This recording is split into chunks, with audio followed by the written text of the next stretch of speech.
Buenos días, estoy con el escritor Elmer Mendoza para la revista Popsi entre el psicoanálisis y la cultura pop. Buenos días, ¿cómo está usted? Muy bien, muchas gracias. ¿Y tú cómo estás? Muy bien, pues muy emocionada de poderlo entrevistar. Siempre, desde que lo conocí, desde que lo leí, lo he estado admirando y teniendo ganas de conocerlo. Estaba leyendo acerca de usted y me impresionó que había estudiado otra carrera antes y la dejó y decidió dedicarse a la escritura. ¿Nos podría comentar cómo estuvo eso? ¿En qué estuvo que decidió hacerlo así? Bueno, sí. Yo estudié electrónica porque yo quería ser físico y pues estaba ya trabajando en una empresa en Ciudad de México, estudié en el Politécnico y entonces yo duermo muy bien, estoy educado para acostarme temprano y levantarme temprano. Y entonces una noche no dormí porque empecé a escribir antes de dormirme en un cuaderno de 100 páginas y cuando aclaró, yo había llenado las 100 páginas, no tengo idea de qué, y en ese momento, quizás sin pensarlo, dije, voy a ser escritor. Y entonces era como una epifanía, ¿no? Sí. ¿Y Sí, qué necesito para ser un buen escritor? Bueno, ahí mismo yo me dije, tienes que estudiar literatura. Entonces empecé mi otra parte de la educación, ir al UNAM, hacer examen en el Estadio Azteca y entré a la Facultad de Filosofía y Letras a estudiar letras hispánicas. Y bueno, esa es la historia. qué padre historia. Escribiendo se dio cuenta que era escritor. Qué bonito. Este, la primera novela que leí de usted fue El amante de Janis Joplin. Me encantó me encantó el libro y me gustó mucho esta forma en que maneja pues este ente que vive en el cuerpo del protagonista, ¿no? Que le habla y sentí que de alguna forma retomó ese juego cuando escribe al cuerpo en el zurdo. ¿Si va por allí la cosa o cómo lo tiene usted pensado? Bueno, yo soy de los novelistas que no piensa. Cuando menos cuando está en el proceso de creación no pienso. Yo dejo que fluya, porque fluye yo mismo y si lo sé hacer bien, entonces algo tiene que resultar. El, ah, y así es como llegan las cosas. Desde luego, en un momento que yo tenía el cuerpo como funcionando como personaje, pues me acordé de mi novela de El amante de Janis Joplin. Entonces dije, bueno, se parece. Y no me asusta, ¿no? Porque los recursos que uno puede compartir, pues el que uno ha utilizado puede repetirlos o los que comparte con otros novelistas también, siempre y cuando pues los maneje de buena manera, ¿no? Entonces, ese puede ser la conexión, digamos, que hay entre la parte reencarnable que sale con David Valenzuela y el cuerpo, que es el que está con el zurdo Mendieta, ¿no? Una de las cosas también que pasó, porque yo le digo, la amante de Janis Joplin, no sabía de usted y de repente encontré toda esta serie del zurdo Mendieta. De hecho, no sé, creo que no leí primero Balas de Plata, sino me fui con otro y después dije, no, hay uno antes, entonces me regresé. Este, Se me ocurrió, no sé, usted qué diga, que Elmer Mendoza, o más bien el Edgar Mendieta, es como su alter ego aventurero de usted, hasta por las coincidencias de los iniciales de nombres y apellidos. No, no creo desde luego no soy un hombre, tengo el gen del viajero, entonces he viajado mucho por lugares desconocidos como selvas, desiertos, sobre todo el desierto, y entonces hay como un espíritu uno tiene que estar abierto a lo que pase ahí, que puede ser una aventura o puede ser simplemente un atardecer que no vuelves a ver en tu vida, ¿no? Entonces, el, ah, pero no, el zurdo está diseñado, evidentemente algo debe tener de mi experiencia personal, pero lo diseñé en función de otros detectives que yo admiro como lector y que pensé que digamos, algunos detalles de ellos pues podrían funcionar bien en la personalidad de Mendieta, sin dejar de que fuera un policía mexicano, un detective mexicano y un poquito más allá, un detective norteño, ¿no? Que le toca enfrentar de otros problemas, sobre todo los problemas que tienen que ver con el narcotráfico, que la verdad hemos vivido épocas, al menos donde yo vivo, en Culiacán, Sinaloa, que han sido muy fuertes, y el surdo pues está inmerso en esa parte de la época, digamos. Aunque ahora, para nuestra fortuna, pues ya el polo del tráfico y el polo de la violencia pues cambió al centro pues debió haberse acabado, pero el caso es que ahora cuando se habla de violencia pues se habla de Guanajuato, Michoacán, Tamaulipas, así todo el Bajío, Jalisco, etcétera, ¿no? Entonces, pero lo que tiene que ver con Mendieta, el Mendieta yo lo concebí para que fuera un policía de homicidios, ¿sí? Ujú.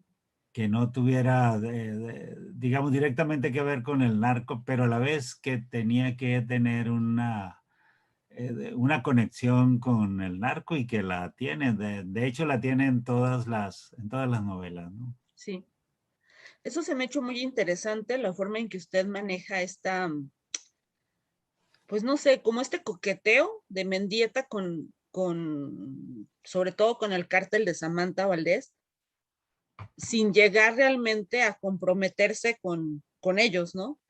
Esta cuerda floja que parece que cae, no cae, sobre todo cuando estuvo esta cuestión con la DEA, que, que necesitó, o sea, si la ayuda del narco hubiera valido gorro realmente, pero que usted lo sabe manejar de alguien que está como cojeando sin llegar a caer. Pues mira, es que desgraciadamente la policía mexicana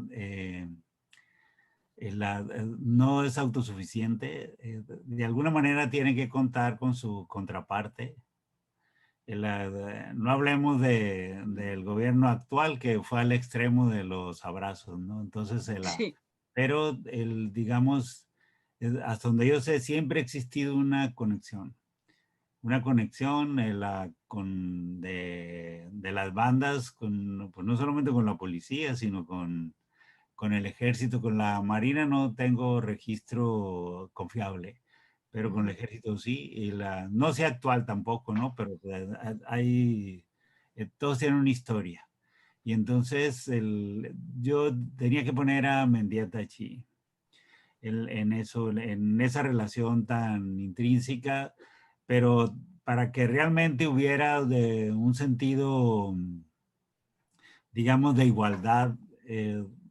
A Samantha Valdés tenía que ocurrirle algo donde necesitara los servicios del zurdo. Y bueno, no sé si conoces esa novela tú. Si no la conoces, pues te lo voy a dejar así. Nomás te voy a decir el título. Se llama Nombre de Perro. Sí. Bueno, pues ahí es donde ellos realmente afianzan la relación Ujú. por la conducta del zurdo frente a un hecho grave que le ha ocurrido a ella, ¿no? O un hecho muy grave. Y entonces, a partir de ahí, como que ella decide, pues, protegerlo. Sabe que es un policía que no puede comprar, Ujú. que no es que sea un policía incorruptible, es corrupto. Tiene un grado de corrupción, pero es un policía que sabe defender su profesión, que tiene una conciencia muy clara de cuál es su misión como policía, y también frecuentemente deplora que la sociedad siempre pensemos que todos son unos delincuentes, unos desgraciados, unos impreparados, unos abusones. Es decir, el zurdo se lo piensa también, porque el zurdo pertenece a una élite de policías mexicanos que existe, ¿eh? Ujú. Que realmente quieren que esto se resuelva. Ujú. Sí, eso me ha gustado bastante. De hecho, tengo todos los del zurdo. Ah, Tengo además del Zurdo el efecto tequila y otro, creo. Pero toda la colección del Zurdo me hice fan porque lo narra usted de una forma muy emocionante. Realmente uno empieza el libro y en el día te lo tienes que acabar porque quieres saber qué fregados va a pasarle. Y eso me ha gustado mucho, la emoción que usted le pone. Además, eso también de los, el personaje, como usted dice, el Zurdo no es incorruptible, pero es muy valiente y sí cree en lo que está haciendo. Y también me gusta mucho su compañera, Gris. ¿En qué está basada Gris? ¿En qué tenía usted en mente cuando la creó? sí. El zurdo es un investigador policíaco muy intuitivo, es impulsivo, es valiente, es arriesgado, es temerario. Sí. Sí, y entonces esa personalidad no le permite el apreciar, digamos, los detalles Ujú. de la propia investigación que le está haciendo. Le cuesta eso. Digamos que es de los policías que regresa al lugar del crimen porque siempre está pensando que algo se le pasó. Pero sí tiene una capacidad de reflexionar, de especular del hecho que tiene ante sí. Pero Gris Toledo no. Gris Toledo tiene una inteligencia espacial, se llama, que ella registra todo, es absolutamente cuidadoso, tiene una inteligencia superior para eso. Es otro tipo de policía, otro tipo de detective que se complementa con el zurdo. Y el zurdo que no es tonto, él desde un principio que la identifica las capacidades de ella, pues claro, la quiere que siempre esté ayudándole a resolver los casos, ¿no? Y el modelo lo he tomado de la vida de las mujeres, ¿no? De las mujeres que conozco, que tienen esa capacidad pues, de ver todo así, ¿sí? Y si encuentran a alguien con quien convivir que sea pues no lo contrario, el complemento, digamos, reflexivo, de intuitivo, el arriesgado, que aunque no vea lo que ellas ven, yo creo que terminan por ser muy buena pareja. Y en este caso que son detectives ambos, pues se complementan de manera muy conveniente para la historia, ¿no? Te quiero decir que Gris Toledo también tiene su club de fans Sí, y claro. después de cada novela siempre me piden que tengo que escribir una novela donde Gris Toledo lleve toda la investigación. Y yo no estoy muy seguro si Gris lo pueda llevar, no porque le falte valor, sino porque le falta esa otra parte que el zurdo pone en la investigación, ¿no? Que es como, es una parte que tiene mucho que ver con la intuición y también Sí, el conocimiento del mundo, porque los delincuentes, digamos, los jefes, son personas que son listas, que son capaces, sí. es muy diferente a los matones, ¿no? Y entonces, digamos, es la categoría que el zurdo es capaz de identificar, de seguir su trayectoria y, bueno, en un momento dado, pues ya actuar sobre ello, ¿no? Eso me ha gustado también de usted, que ha trabajado con varios, o bueno, ha trabajado varios personajes de mafiosos, pero nunca los presenta idiotas, ¿no? O sea, como que uno tiene esta idea desde su ignorancia, como de que, pues son gente que nomás quiere el dinero, que no son muy inteligentes, pero realmente son personas estrategas que piensan bien las cosas. Y eso me gustó mucho de usted, la manera con mucho respeto, por así decirlo, con el que maneja y presenta a los delincuentes. ¿No ha recibido críticas sobre eso, de que como si les diera mucho reflector a los delincuentes? Por supuesto, y no solamente de críticos mexicanos, sino también de universidades americanas hasta asiáticas, ¿no? Donde las tesis es que yo tengo de cierta admiración por ellos. Ujú. Y puede ser, cuando yo era muy joven, uno de mis amigos era sobrino de uno y Mm. accidentalmente me lo presentó. Estudiamos en Ciudad de México y lo encontramos. Antes esa calle se llamaba San Juan de Letrán, que es Mm. el eje central Lázaro Cárdenas. Y nosotros seguramente íbamos a los churros al Moro, y entonces con chocolate, ¿no? Y lo encontramos. La- Nada de lo que te imagines, nada Wow, del perfil de Guzmán, un tipo de traje perfectamente afeitado, pelo cortado, todo su vestuario era perfecto, wow. súper agradable. Él, nos dijo, ya que salvó a su sobrino, y dice, pues no los puedo acompañar, pero sí puedo pagar la cuenta. Y le dio a su sobrino un billete. Y aunque les vaya bien, muchachos, cuídense mucho. Pues yo no sabía quién era hasta que él me dijo, es mi tío, y ¿quién es tu tío? Pues ya que dijo el nombre, ¿qué es tu tío? Sí, me dijo, sí, me dijo, es mi tío.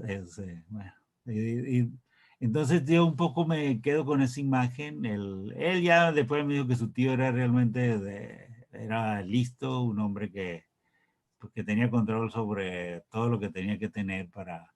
Y lo que supe después es que había muerto de viejo. Mm, supo manejarlo bien. Sí, sí, quizás las condiciones se lo permitieron, ¿no? Sí. Una de las cosas también que me ha gustado mucho es pues Samantha Valdés. Y de hecho en este último libro que le deja ver.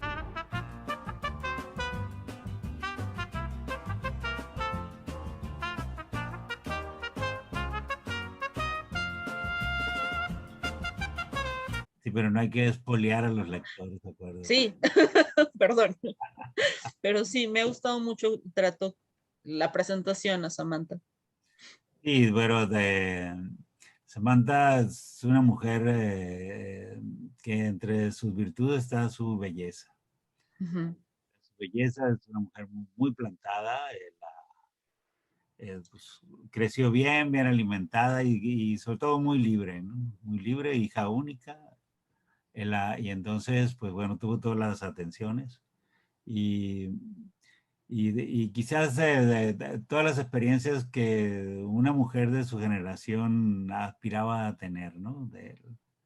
El, eh, Supongo que ella debe, más o menos desde la edad del zurdo, sí, ¿Qué por edad ahí, tiene el zurdo? pues deben andar ahí por los 45 años, ¿no? Y el que está en plena madurez a ambos.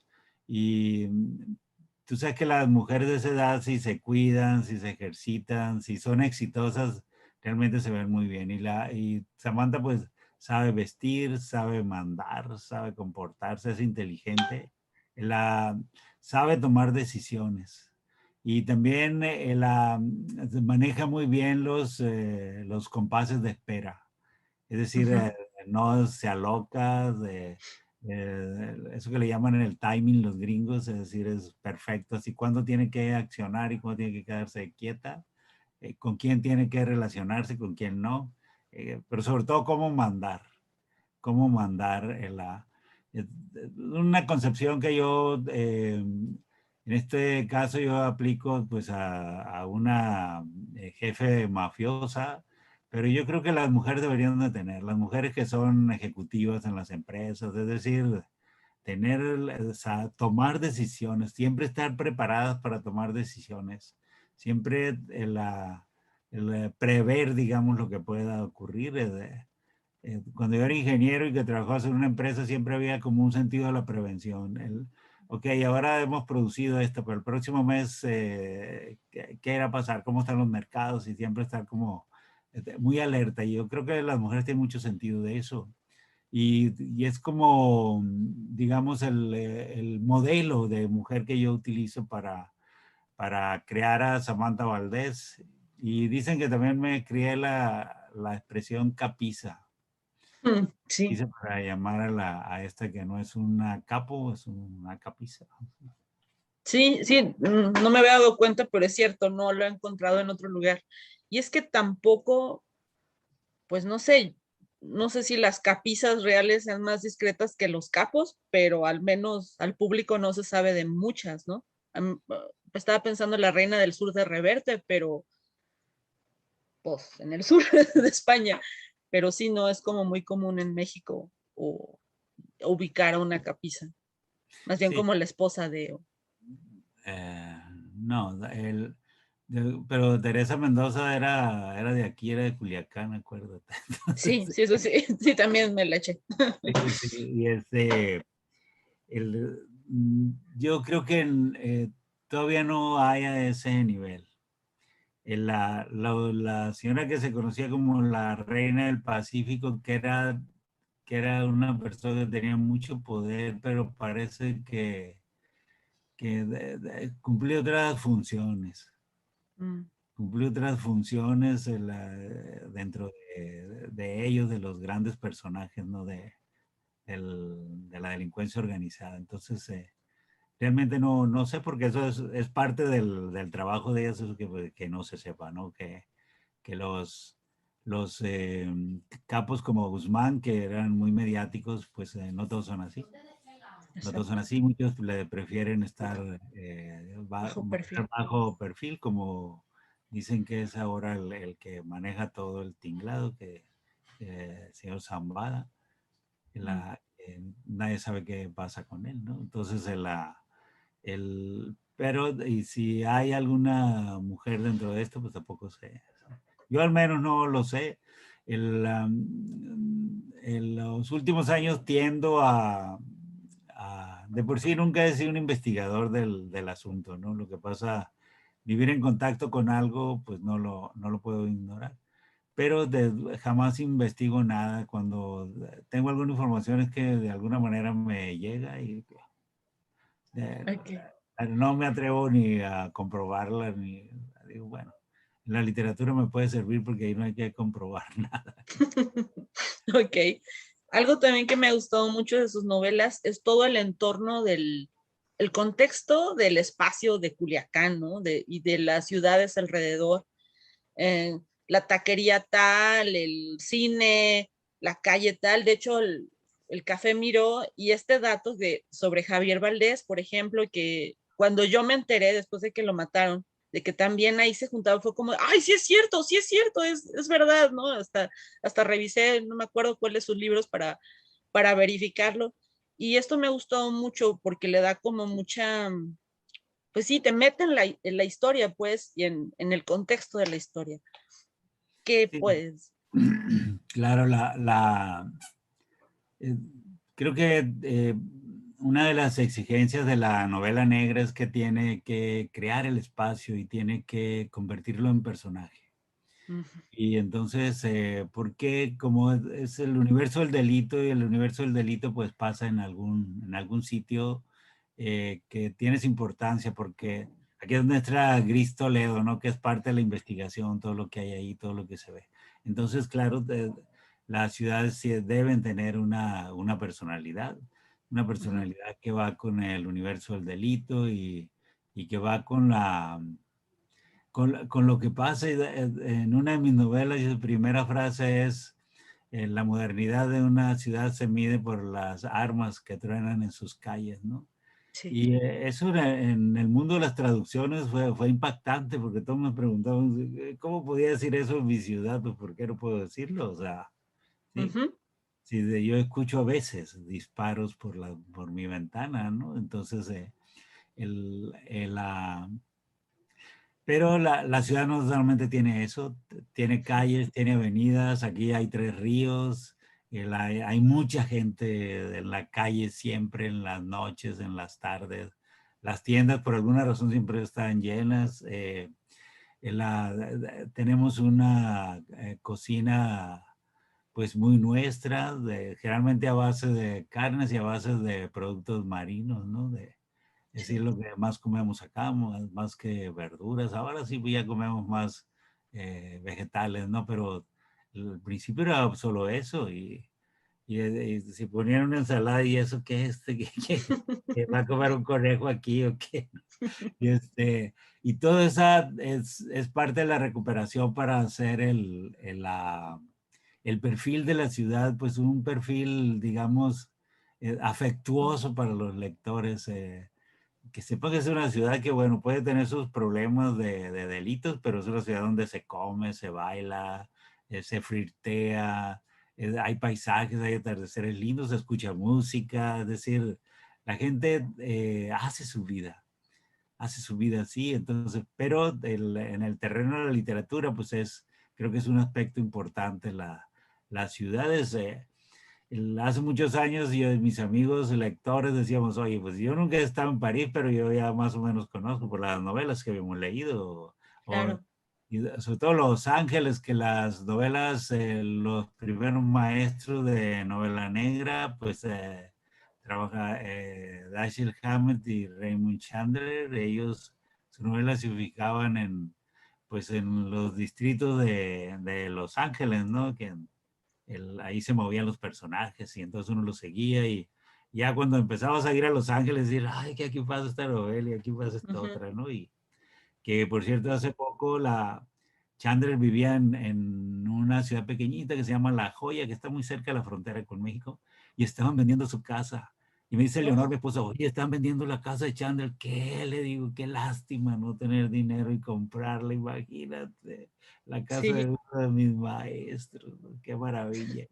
Sí, sí, sí, sí. sí. Sí, porque yo tengo un amigo que compró la casa en Cuernavaca ¿cómo se llama este psicoanalista? ¿No te acuerdas del que, ay, no, que era como el principal alumno de Freud?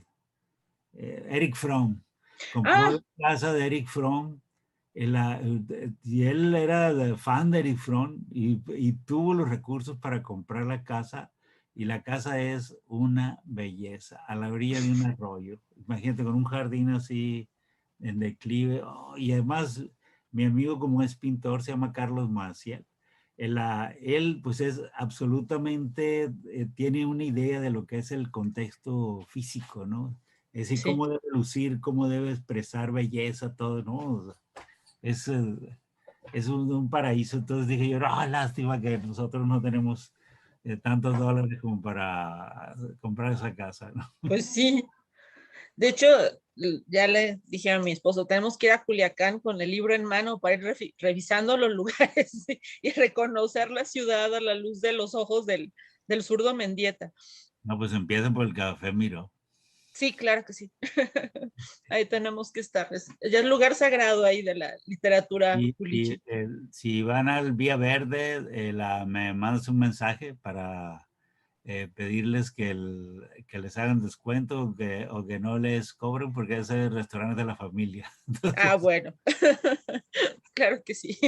y es una delicia, ¿eh? Así que Sí, algo también que me ha gustado mucho es la forma de algunos personajes, por ejemplo, esta muchacha que era teibolera y del boxeador, del Lloré, me y yo, encantó todo su rollo, pues, su viaje en su delirio. Fue muy lindo la forma en que lo retrató.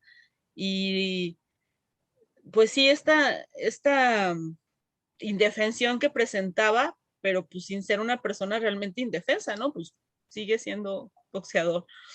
sí, como no, bueno, yo soy de un barrio de boxeadores, la Colpop, es Ujú. barrio de boxeadores. De hecho, el gimnasio de donde se formaron Julio César Chávez, Genaro León y José Luis Ramírez, los tres han sido campeones del mundo.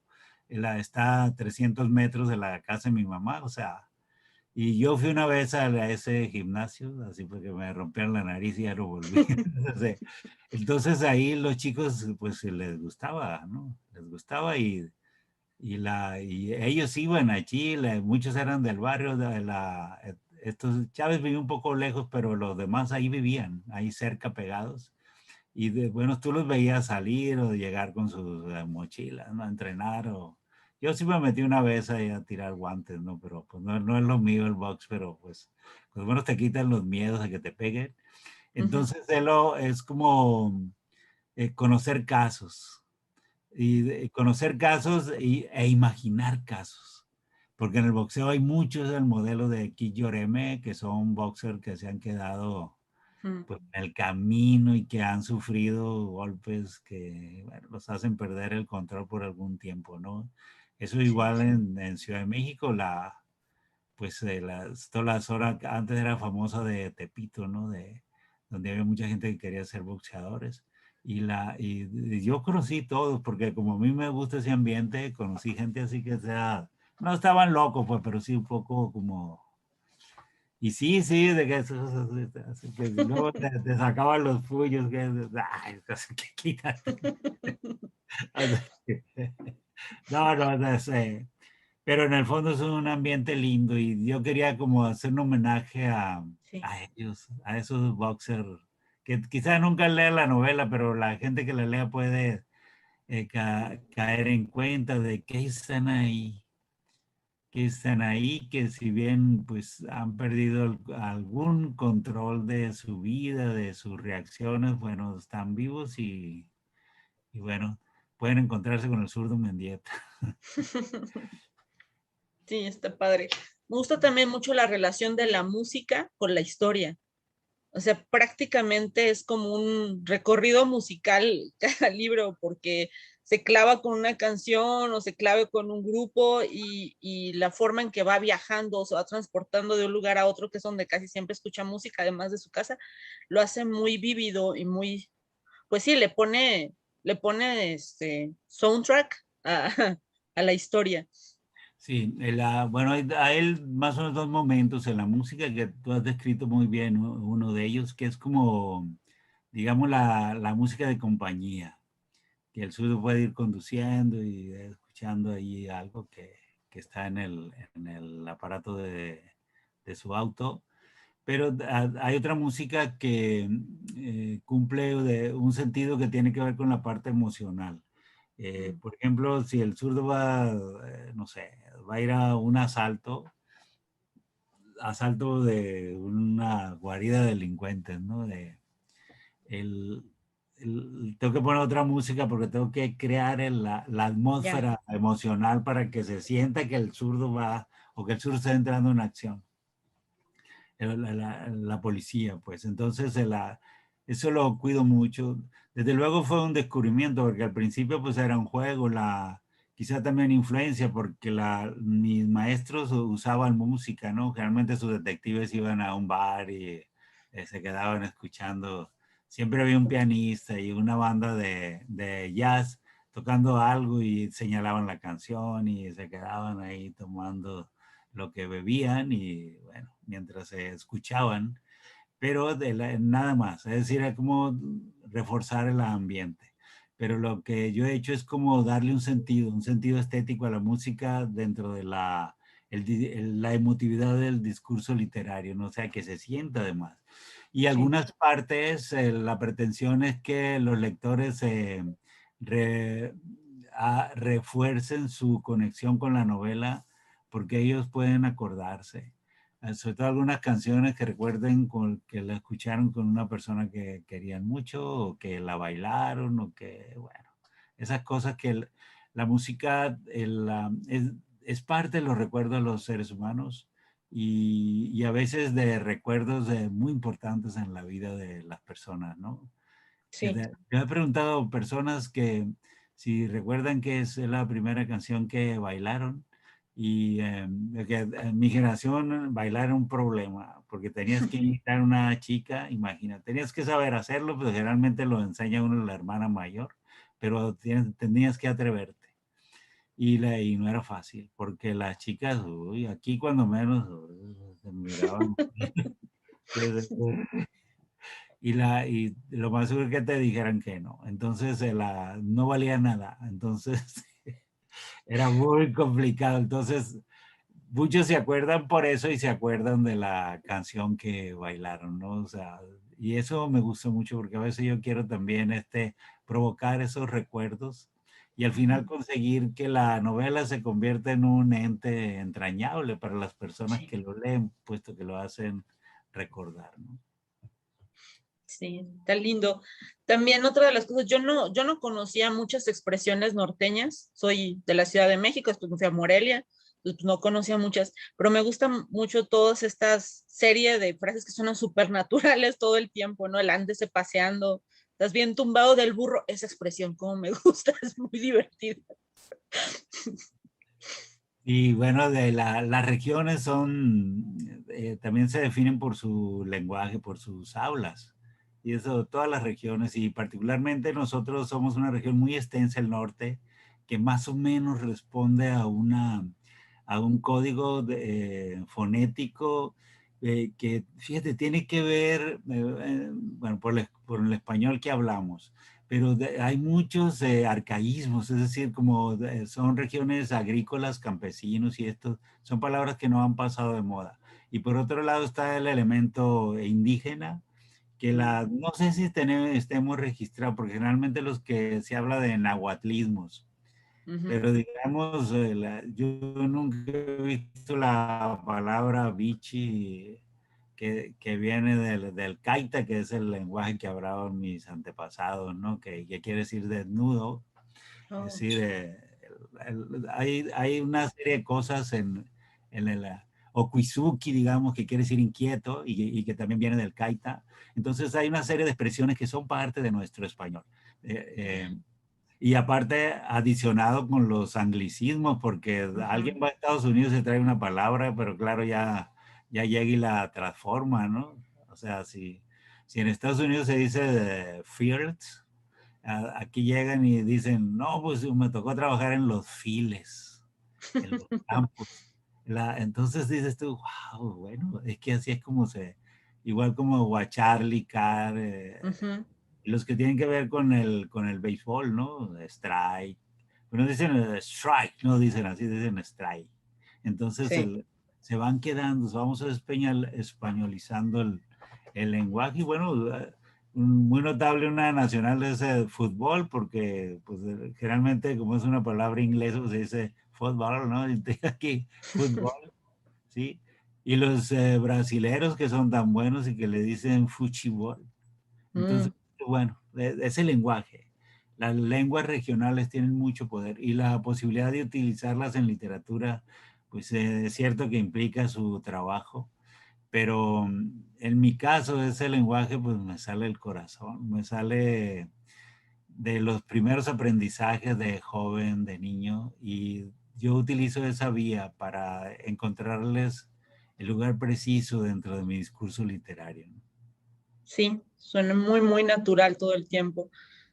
¿Qué palabras vienen que son, como dijo usted, bichis o... Son de indigenismos. Ajá, pero ¿qué serían esas palabras, por ejemplo? Porque no las tengo ubicadas, solo se me hace curioso, pero no sé. Pues claro, tú no tienes por qué saberlo. Por ejemplo, si alguien te dice Chola, pues es una estación del metro, es una calle, es una colonia, pero acá es el órgano sexual masculino, por ejemplo, ¿no? Oh, Entonces ya. hay cosas así. El, ah, el que será, te dije otra que es Kuizuki, que es inquieto. Eso es Ujú. el niño que anda así, ¿no? De, hey, entonces, Mizuki. igual vienen de esas lenguas. En Ya. por ejemplo, del yaqui, nahuilón, que Ah, quiere decir que es cobarde, que es apocado y esto, pues, tampoco son unas palabras que no se usan y nosotros podemos usarlas, aunque claro, las nuevas generaciones pues ya no las usan tanto, pero la clave está en entenderles. Porque cuando yo al menos no tengo, o tengo muy pocos problemas cuando platico con los indígenas del norte de mi estado, con los campesinos, yo me entiendo súper bien con ellos, o sea, y a ellos les cae, ni lo pueden creer, ¿no? De veras, ni lo pueden creer. Ay, sí, entonces los indígenas dicen que lo que pasa es que yo soy de ellos y pues yo soy moreno, entonces les digo, pues sí, yo no estoy diciendo que no, o sea, que no estoy diciendo que no, no sé si alguno de mis abuelos fue de acá, les digo, pero no, porque en el norte de Sinaloa tenemos una escuela normal y los alumnos son indígenas. mm, Y ahora van indígenas no solamente de Sonora y Sinaloa, sino también van del sur. Y se forman como maestros, no maestros para indígenas, sino maestros para todos. Pero la idea es eso, que puedan ayudar a que las comunidades indígenas terminen la escuela primaria. Entonces, yo estoy ligado a su escuela desde que se fundó. Y ujú. entonces cuando pero al principio iba y me quedaba con ellos. Y eso de el platicar toda la noche, las cosas que me contaban, los cuentos, toda su tradición oral, ¿sí? Y yo les decía, ¿por qué no las escriben? Y dicen que no era tiempo. Y yo no les iba a decir por qué, ¿no? Bueno, ellos creen porque eso les viene de sus padres, de sus abuelos. Y entonces, pero yo una vez les pedí permiso, les dije, eh, yo tenía muchas ganas de que la ONU me invitara a hacer una conferencia en Ginebra. Y un día llegó la oportunidad. Y entonces fui, le dije a uno de ellos, le dije, oye, fíjate que he recibido una invitación esta y era uno de mis deseos. Y quiero pedir permiso para contar el cuento, ya le dije que cuento, ¿no? Del Tena, y me dice, eh, bueno, cuéntalo, pero cuéntalo bien. Y yo lo Qué padre. conté y de la historia, los que entendían español, pero los que no entendían, pues la forma en que yo lo conté. Y bueno, yo después les platiqué, ¿no? Y le dije, de veras, ¡ay, qué bueno! Y le dije, tienen que escribirlo, porque eso no lo escribí yo. Ustedes Ujú, tienen que escribir esa historia. Y bueno, y ellos dicen que me lo confían porque yo soy de ellos también. Y pues, mm, al final soy mexicano y soy mestizo. pues sí. Qué bonita experiencia, maestro. Le quería hacer una pregunta. En esta novela estuvo muy, la última, estuvo muy en riesgo el zurdo Mendieta. ¿Qué planes tiene para él? ¿Cuánto tiempo más va a seguir con este personaje? ¿Cómo quiere que sea su despedida? ¿O no ha pensado en eso? Ha de ser difícil porque tiene un montón de tiempo con el zurdo. Sí, no, no lo he pensado, pero sí he preguntado. Y entonces lo que me han dicho es que no me preocupe. Y le pregunté a un amigo que ha publicado 17 novelas, un amigo chileno, con el mismo personaje, con el mismo Wow. detective. La, Paco, la vez que le pregunté, él publicó 9 con Héctor Velasco Aranche. Henning Mankell publicó alrededor de 20 con los Ballanders, con el padre y luego con Linda, con la hija. Entonces como que no hay un límite. No hay un límite, entonces lo voy a tomar así. A lo mejor del zurdo se va cuando yo me vaya, ¿no? O sea, y, pero sí, lo que me está pasando ahora con esta novela, que yo tenía la idea de que solo escribiría 6, y esta es la sexta. Y Mm, entonces como que cuando puse punto final a ella entró por la ventana del baño, tuve como una sensación de estar terminando una parte de mi proyecto como escritor. Pero no sabes la cantidad de gente que me ha dicho que no puedo dejar de escribir la séptima. mm, Muchísimo así. Entonces, la verdad, soy sensible a eso. Entonces, de momento no quiero pensar en porque quiero escribir otras cosas. Entonces, pero lo más seguro es que vuelva escriba la séptima. No, no, no tengo idea de qué. Porque el zurdo, pues todavía está en edad. sí. Aquí lo puse un poco más maduro, más así, pero igual en sumo peligro y supo resolver muy bien lo que le tocaba y con la suficiente, digamos, temeridad, ¿no? Sobre todo Ujú. la parte de la casa cuando va con el Gori, ya, ¿no? Que entran por el techo, pues, podría pensarse que era un policía joven, pero no, ni el Gori ni él son jóvenes. No, Pero lo sí. que pasa es que el Gori pues es un destroyer, ¿no? Y él pues también, ¿no? Entonces eh, tengo que pensar muy bien y pues pensar que el zurdo Mendieta pues seguirá ya cuando nos toque ir, ¿no? Mm, Pero no dejar una novela a la mitad, ¿no? sí, claro. Me gusta también porque tal vez puede seguir también con el hijo, ¿no? Con el hijo del zurdo, que también está siendo policía y ya usted presentó que resolvió su primer caso. Pues sí, pero no sé si valdría la pena que Jason se viniera a vivir a Culiacán o tendría que escribir novelas que ocurrieran en Los Ángeles, ¿no? No sé, pero lo tengo que pensar. Eso sí no lo he pensado, no estoy seguro de poner a Jason como personaje. Lo puedo poner que tiene una colaboración con él digamos, si llevo adelante el proyecto con Gris Toledo a la cabeza, ella puede recibir la ayuda de Jason, porque si el zurdo no ha muerto, significa que Jason va a estar en la ciudad. Vamos a suponer que el zurdo fue herido, ¿no? Entonces Jason va a estar, va a venir a ver a su padre porque o sea, Sí. y entonces él puede intervenir, porque es listo, tiene el instinto del padre, la temeridad, y tiene la ventaja de que tiene mucho más preparación que su padre, porque pues va a ser un detective universitario, ¿no? Ujú. Que hasta donde yo sé, en Estados Unidos realmente les enseñan Así muchísimas es. cosas a los que sí. Entonces, Jason ya es listo, que pues ya estuvo en extremo peligro, su padre lo sacó, Sí. y también ya resolvió su primer caso, que también es simbólico, ¿no? La rescató una obra de Diego Rivera. Sí, sí, está lindo el guiño. No, sí, Me que más gusta. ese museo es muy extenso y es un museo enorme así, al exterior. Es un museo que no me gusta a mí, pero para el caso de Jason, pues me pareció interesante, ¿no? Porque ahí tienen obra de Rivera y de Frida, y entonces, más que ese museo le gusta mucho a mi mujer, así que antes que íbamos a Los Ángeles antes de la pandemia, a ver cuándo podemos regresar.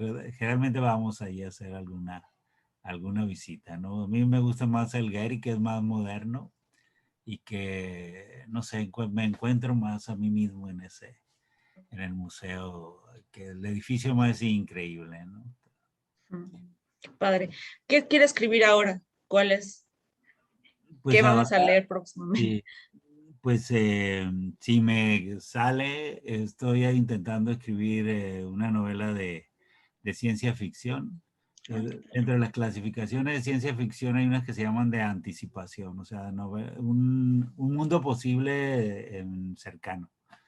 Entonces mi mundo posible es desde dentro de 30 años, en el 2052, y los personajes son los que se salvaron de la pandemia. Mm, Entonces hay desde luego personajes que sufren las secuelas de los virus, el tema de la vacunación, de los medicamentos. Y bueno, el contexto pues es la economía, las relaciones humanas, los perfiles de las ciudades, las formas de divertirse, la industria farmacéutica y, y también el amor, claro, el amor y también la delincuencia. mm. La delincuencia. Entonces, todo pasa en un pueblo pequeño y con un personaje muy especial, así que estoy trabajando con mucho cuidado a ver si me queda. No te puedo decir mucho porque lo están haciendo el,